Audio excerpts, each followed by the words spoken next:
Et si la France était candidate à l'exposition universelle de 2025? Paris a déjà connu ça la dernière fois, c'était en 1900, et ses traces restent encore visibles.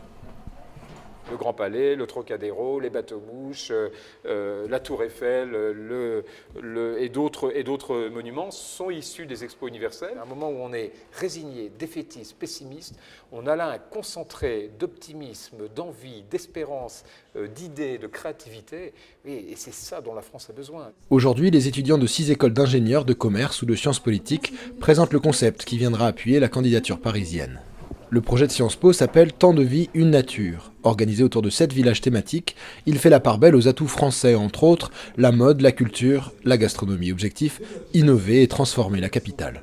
Dans le Grand Paris, ça va créer des nouvelles infrastructures, des nouveaux lieux de rencontre, des nouveaux lieux urbains. Et à l'intérieur de Paris, ça laissera une trace plus éphémère à travers, par exemple, des installations holographiques ou des choses comme ça. Mais après l'échec de Paris pour les Jeux Olympiques en 2012 et la polémique sur le coût de la Coupe du Monde au Brésil, une question se pose. Paris peut-il assumer financièrement un tel projet?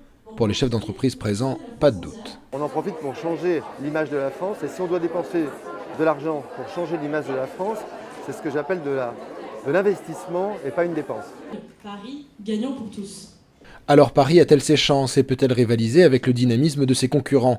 Même s'ils sont tenus au secret, les organisateurs de la compétition se veulent encourageants. L'évolution des pays émergents ne signifie pas que les pays comme la France ou d'autres pays de l'Union européenne n'ont plus leur place. Au contraire, ils ont toujours leur place dans le monde, et le monde entier a besoin de leur apport, de leur appui, de leurs innovations et de leurs initiatives.